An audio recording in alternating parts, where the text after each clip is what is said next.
Bonjour à tous, bienvenue sur l'Instant T et on se retrouve aujourd'hui pour une vidéo un petit peu spéciale, comme disent les youtubeuses beauté. On a des amis qui ont retrouvé dans leur grenier de vieux magazines de cinéma. On s'est dit que ça pouvait être rigolo d'aller voir les tops que faisaient déjà à l'époque ces magazines, parce que comme nous aujourd'hui ils faisaient des tops de... On n'a rien inventé. Voilà, et donc de voir un petit peu ce que dans les années 70, quels sont les films que eux ont retenus, et si ces films finalement ont su marquer l'histoire du cinéma, si on se souvient encore de ces films aujourd'hui. Ou s'ils sont complètement tombés dans l'oubli depuis. Voilà. Donc on a là par exemple la revue Écran de l'année 1975, alors voyons voir quel est leur top 10 de l'année. Dis-moi tout. Alors on retrouve alors notamment on retrouve les incontournables hein, comme Ingmar Bergman avec Scène de la vie conjugale ou encore l'histoire d'Adèle H de François Truffaut. Évidemment. Mais aussi des films un petit peu plus tombés dans l'oubli hein, comme L'important c'est d'aimer d'Andrei Zulawski. Bien, je l'ai vu, il m'a marqué évidemment. Dans le top 5, on retrouve aussi Nashville de Robert Altman. Alors, Robert Altman, ça me parle, mais ce film-là en particulier, pas tellement. Pour moi, Nashville, c'est une série sur la country. Hein. Et alors, le top 3, on a Souvenir d'enfance, non pas Souvenir d'enfance, d'André Téchiné. En numéro 2, L'énigme de Kaspar Hauser de Werner Herzog. Ok, donc Herzog, on l'a pas retenu pour ce film, mais on sait qui c'est. En numéro 1, on a Le voyage des comédiens de Théo Angelopoulos. Évidemment. Évidemment. Alors, je ne connais pas ce film, mais... Du coup, on va regarder la bande-annonce. Et bah, allez.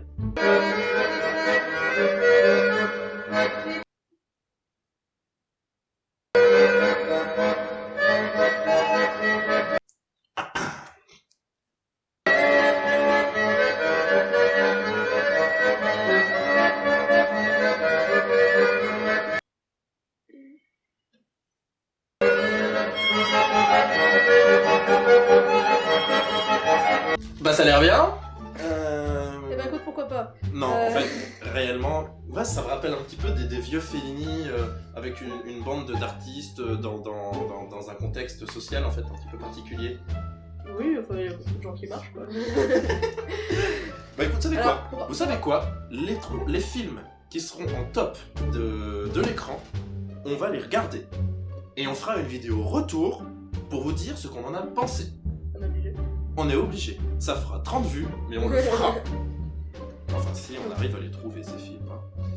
Alors du coup, pour vous donner une petite ordre d'idée, parce que c'est vrai que 75 ça parle pas forcément, on ne retrouve pas dans ce classement le film qui a eu l'Oscar du meilleur film, par exemple de 1975, Vol au-dessus d'un nid de coucou de Milos Forman. Alors il faut savoir que Vol au-dessus d'un nid de coucou, il est sorti 1 an après en France, mais on le retrouve pas plus dans le top de l'année prochaine. Est-ce que il cite la Palme d'Or? La Palme d'Or en 1975, c'était Chronique des années de Braise, de Mohamed Lagdar Amina, film algérien bien connu, et il est qui cité. Apparaît effectivement dans le top 20 de la revue Écran de 75. Bon évidemment, c'est un peu logique qu'on s'en souvienne pas, parce que c'est un film, on a regardé, qui retrace l'Algérie de la fin de la Seconde Guerre mondiale jusqu'à la guerre d'Algérie, donc c'était quelque chose qui était effectivement très ancré en France à l'époque. Aujourd'hui, plus personne ne s'en souvient. Et enfin 75, c'est l'année de la création des Césars, donc la fameuse remise de prix du cinéma français. Et on ne retrouve pas non plus dans ce classement le film qui a eu le César cette année-là, qui est Le Vieux Fusil de Robert Dreyfus, que je vous conseille d'ailleurs, très bon film. Et on retrouve globalement des films, dont, à part Phantom of the Paradise de Brian De Palma, qui est à la 8ème place, pas beaucoup de films finalement qui ont marqué les esprits. Effectivement, Phantom of the Paradise, il est encore cité beaucoup comme un film excellent. Et effectivement, regardez Phantom of the Paradise, c'est génial.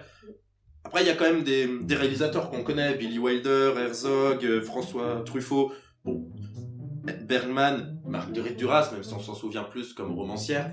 Mais globalement, c'est des films qui n'ont pas marqué les esprits aujourd'hui. On se souvient très peu de ces films-là. Enfin, je veux dire, qui a vu Cache-Cache Pastoral de Shuji Terayama?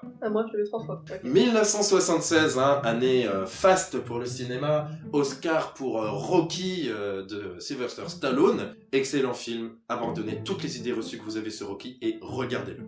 Taxi Driver, effectivement, qui a Palme eu d'Or à Cannes, Taxi Driver, un classique. Les Dents de la Mer, qui a lancé la carrière de Steven Spielberg, grand film public qui a rencontré un succès énorme. Et donc qui retrouve-t-on dans le classement de la revue Écran de 1976? Cria Cuervos de Carlos Saura. Hein? Bon bah, bonne annonce. Allez.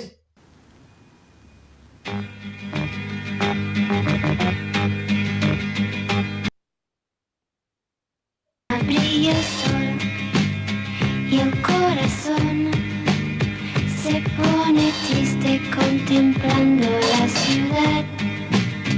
¿Por qué te vas? ¿Por qué te vas? ¿Por qué te vas? Todas las promesas de mi amor se irán contigo. Me olvidarás. Me olvidarás. Ok, bon, bah des tranches de vie, hein, finalement, pourquoi pas, hein, ça a l'air plutôt intéressant. Mais la chanson du film, effectivement, a plutôt marqué les esprits. Du coup, on a regardé pour la chanson. Elle est sortie 2 ans avant la sortie du film, en 74, mais en fait, c'est ce film-là qui a popularisé la chanson. Mais c'est assez rigolo, parce qu'aujourd'hui, tout le monde connaît la chanson, mais personne ne connaît Cría Cuervos de Carlos Saura. Il y a quand même des films, hein, cette année, qui ont grandement marqué les esprits. Taxi Driver. Non. Rocky? Rocky? Non. Non, mais Barry Lyndon de Stanley Kubrick. Ah oui, quand même. Barry Lyndon. Barry Lyndon, oui. Et Salo, ou les 120 journées de Sodome, donc le dernier film de Pasolini, un grand classique, froid, cruel, social, excellent film. Je suis mange du caca. Voilà. D'accord, mais les dents de la mer, il est où là? Mais y a pas. Ça Ah manque quelque part. Attends, non, voilà.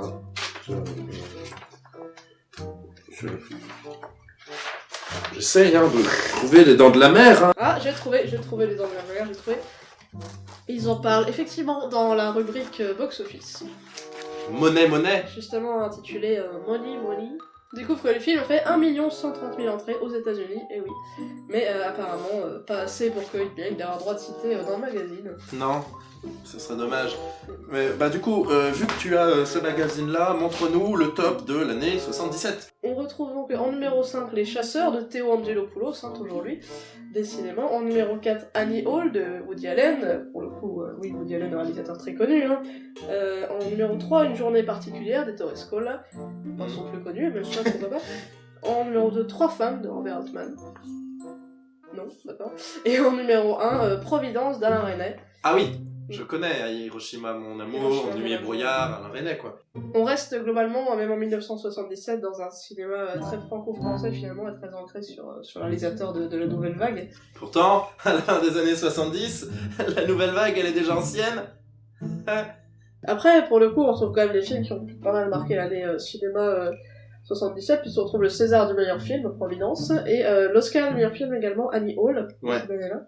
Et on a Federico Fellini pour le Casanova di Fellini, réalisateur préféré de cette personne ici, et effectivement où Fellini il a marqué durablement l'histoire du cinéma, la personne qui dira l'inverse est un menteur. On a encore Herzog, décidément il est toujours là, il sera un film par an, c'est pas possible. Ouais. Moi, ce qui me surprend beaucoup, surtout, c'est que à la 10e position, on a quoi? On a La guerre des étoiles, de George Lucas. Star Wars, effectivement, Les Dents de la Mer, non, on n'en parle pas, mais Rocky, non, on n'en parle pas, mais là, étonnamment, il y a un film grand public, qui est La guerre des étoiles, qui a le droit, l'immense privilège d'être dans ce classement de écran. Bah, comme quoi, il y a peut-être une évolution finalement de la manière dont il voit le cinéma. Peut-être. Et les films grand public ont de plus en plus droit de citer, et quand même un film de SF comme Star Wars a trouvé grâce à leurs yeux finalement. Peut-être. Ou alors, ils n'ont juste pas aimé Rocky, et ils ont bien aimé Star Wars, qui sait. C'est moi. Mais c'est vrai que c'est amusant de voir que les films qui ont fait date, finalement, qui ont marqué l'histoire du cinéma, étaient jamais premiers de ces classements-là. Ouais, Marie, elle fait des transitions de folie, puisque maintenant, on va passer à cinéma. Finalement, écran et cinéma, c'est plutôt relié, puisque... Ils sont foulés pour le titre de celle-là. En fait, écran, si je ne dis pas de bêtises, ce sont des journalistes dissidents du cinéma qui l'ont fondé. Du coup, on reste un petit peu dans la même équipe. On reste sur la même... ouais. Voilà. Et donc là, ce qui est rigolo, c'est qu'on va dans la rubrique les films du mois, où il parle des films qui sont sortis dans le mois. Et on a vraiment rien inventé à l'instant T. On a retrouvé des films qui ont marqué, dont on se souvient aujourd'hui, pour voir comment ils en parlaient à l'époque. Flavia l'a défroqué. C'est toi. Par contre, il parle de La colline à des yeux, de Wes Craven. Il faut avoir le cœur bien accroché ou un goût certain pour les scènes de dépeçage ou de boucherie pour apprécier à sa juste valeur d'hémoglobine, de gratuité et de complaisance, mais aussi avec des moyens éprouvés depuis longtemps d'efficacité. On sent déjà un peu le mépris. De Wes Craven. et Wes Craven. Mais pourtant, on se ferait chier à bien écrire son nom. Non, bon, le film de Wes Craven, La colline à tes yeux. Une voiture transportant toute une famille, du grand-père au petit-fils, tombe en panne dans le désert et la famille en question, bien américaine, donc brave et bonne, aura affronté une horde de barabars. Des barbares. Des barabars. Des barbares. Des barabars, ça doit être une sorte de barbapapa Des putrifié. aliens dans Doctor Who, ça. Barbares. Qu'on se rassure, la civilisation telle que le conçoit Craven, donc du coup ce n'est pas une coquille. Ah, c'est peut-être une version bootleg qu'ils ont eu, ils ont la version de De Wes Craven. C'est la colline à des œufs, c'est pas... Si cette colline n'est pas dans la fiction Un coin rêvé pour les vacances, le film ne vaut pas davantage le détour. Effectivement, la colline Qui à se des yeux. souvient de la colline à des yeux aujourd'hui? Voilà, le film n'a absolument pas marché, il n'y a pas eu un remake d'ailleurs. Non, bah tout élan, ce Wes Craven est totalement tombé dans le vide. Effectivement, moi je ne me souviens pas d'un réalisateur se nommant Wes Craven, ça c'est sûr. Là, il nous parle d'Alien. Ah, alors... Ah oui, donc là, on peut voir les notes des différents chroniqueurs, c'est Voilà, ça? on a les notes des différents chroniqueurs, on a un petit carnet avec des croix, des ronds, donc ça va de surtout pas à fait date dans l'histoire du cinéma. Fera date dans l'histoire du Voilà, cinéma. donc c'est intéressant ça de savoir si pour ces journalistes-là, des films vont faire date dans l'histoire du cinéma, parce que c'est un peu le sujet de la vidéo. Bah, on peut dire qu'Alien a fait date dans l'histoire du cinéma. Non, non, Ah non? non, non. Ça va de à la rigueur à voir. Au moins, c'est pas insignifiant ou surtout pas. Mais par contre, pour Ah oui. aucun journaliste, Alien ne fera date dans l'histoire du cinéma.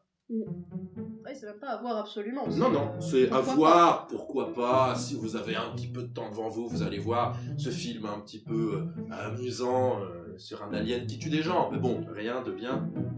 Oh, Ah bah Apocalypse voilà, Now. Apocalypse Now. Ça, c'est un film qui doit être bien noté, ça. Non. Surtout pas. Non, insignifiant. Insignifiant. À la rigueur. À la rigueur, Apocalypse... Ah, attendez, il y a 2 personnes qui disent surtout pas. Surtout pas. Ah bah oui. Apocalypse Now. Ah non, non, alors, on va être honnête, il y a Dominique Rabourdin qui a dit que ce film fera date dans l'histoire du cinéma. Bravo Dominique, Dominique. tu as... Bien sûr. On va quand même aller regarder On va les quand même aller lire la chronique critique de Apocalypse Now et d'Alien. Hein, Voilà. vu que ce sont les 2 films sur la liste dont on se souvient aujourd'hui. Alors, Le Malin de Don Giovanni, Tess de Roman Polanski. Ah, Roman Polanski, il est là, tiens. La Dérobade... Sans anesthésie.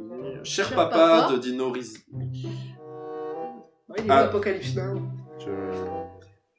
Ah, attendez, là il y a les autres films. Ça se trouve, ils en parlent dans les autres films. Tu vois, c'est des plus petites critiques. Hein, on va voir.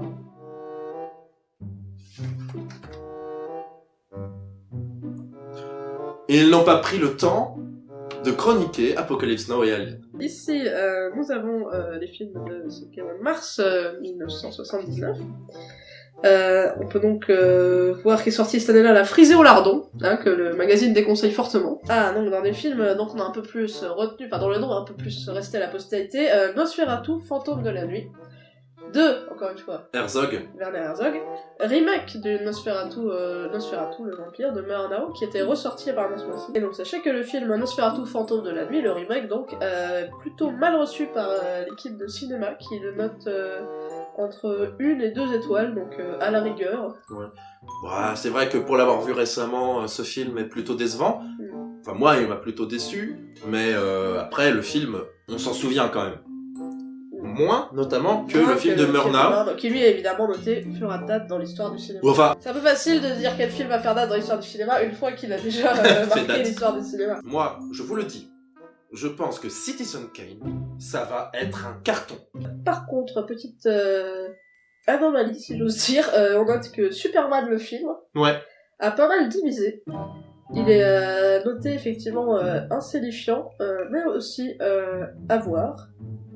Et même pour un certain journaliste, à voir absolument. Les films de super-héros en 79 ne faisaient déjà pas l'unanimité. Et ils ne le font toujours Mais pas il était aujourd'hui. Finalement, pas si mal vu qu'on pourrait le penser, vu qu'il a des notes assez variées. Non, mais c'est assez rigolo parce que finalement, c'est assez similaire à ce que les gens pensent des Marvel aujourd'hui. Entre ceux C'est qui ça. encensent Marvel et ceux qui disent que c'est que des parcs d'attractions. Bah, déjà à l'époque, il y a des gens qui disaient que c'est insignifiant, c'est juste un gars en collant qui va sauver des gens, et d'autres personnes qui le recommandent déjà. Du coup, c'est assez marrant. Dis-nous tout sur celui-là qui parle des films de l'été 79. Alors, parmi les films de l'été 79, sachez que Le Parrain, hein, première partie, a pas mal divisé. Mais en fait, ils aimaient pas trop le cinéma de Francis Ford Coppola, quoi. Bah écoute, on pourrait penser que Le Parrain allait faire l'unanimité, mais non, alors certains vont très bien noter, 3 étoiles, et certains ont eu 2, voire 1 étoile, ce qui est assez étonnant. Ce qui est beaucoup plus étonnant, en revanche, c'est que le film Ben-Hur est aussi également pas très bien noté.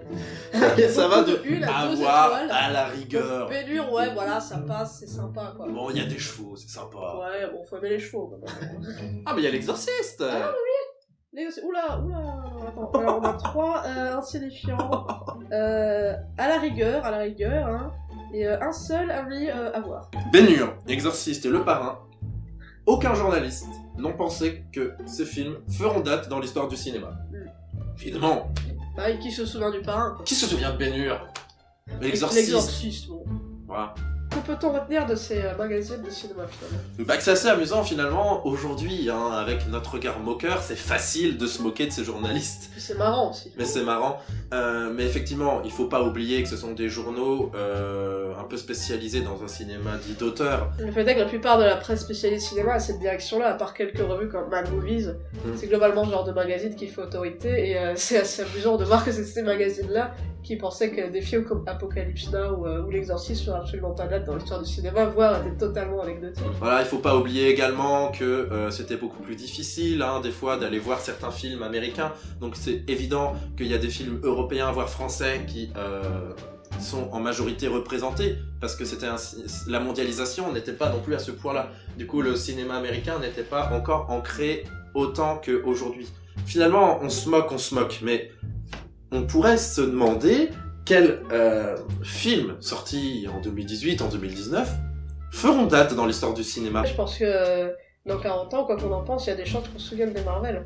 On se souviendra évidemment des Marvel, selon moi, selon toi, parce que ça a révolutionné la façon dont on pouvait faire de la narration au cinéma, quelque chose de plus série finalement, mais qui a évidemment marqué durablement les années 2010. Tout le monde a essayé de les imiter, personne n'a réussi, et effectivement, on s'en souviendra. Moi, je pense, je peux me tromper, qu'on se souviendra peut-être de l'avènement des films asiatiques.